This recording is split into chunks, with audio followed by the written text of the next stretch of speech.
اور یہ بھی ہمیں اس آیت سے سبق ملتا ہے کہ آپ قرآن مجید کا معجزہ دیکھیں. ابھی چند دن پہلے کسی حکیم کے توسط سے مجھے پتہ چلا, انہوں نے مجھے بتایا کہ میں نے پوچھا کہ بھئی انجیر اور زیتون, انجیر کھانے کا سب سے بہترین طریقہ کیا ہے؟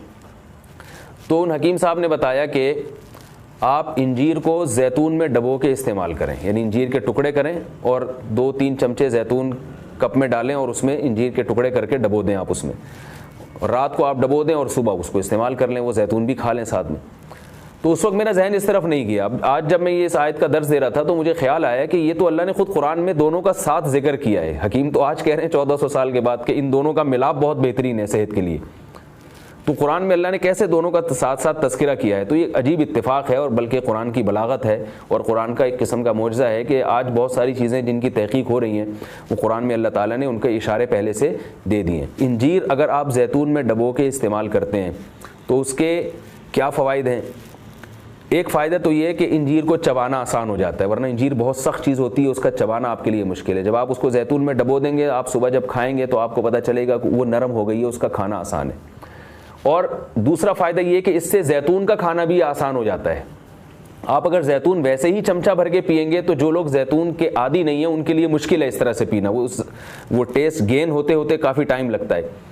جب آپ انجیر کو زیتون میں ڈبو دیں گے تو کیا ہوگا کہ وہ کافی حد تک تیل جو ہے وہ انجیر اس کا جذب کر لے گا. پھر جب آپ استعمال کریں گے تو وہ تیل کا استعمال بھی ہوگا, مگر وہ تیل کی ایک خاص قسم کی جو ایک مہک ہوتی ہے جس سے بعض لوگ جس کو پسند نہیں کرتے, تو اس مہک سے بھی آپ کی جان چھوٹ جائے گی اور آپ وہ آسانی سے کھا سکیں گے. دوسرا فائدہ اس کا یہ ہوتا ہے کہ یہ جو کمبینیشن ہے انجیر اور زیتون کا, کچھ فائدے انجیر میں ہیں جو زیتون میں نہیں, کچھ فائدے زیتون میں ہیں جو انجیر میں نہیں.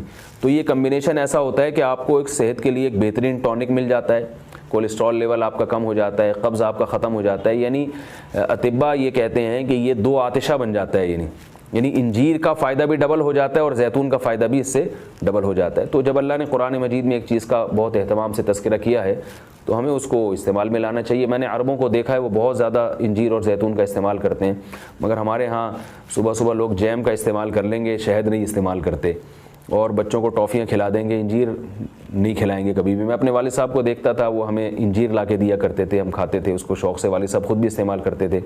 تو والدین کو چاہیے کہ بچوں کو ان چیزوں پہ ڈالیں. میٹھا کھانے کا بچوں کو شوق ہوتا ہے, تو آپ ٹافی یا چاکلیٹ کے بجائے آپ ان کو انجیر کھلا دیں, آپ ان کو کوئی ایسے پھل فروٹ کھلا دیں, شہد کھلا دیں.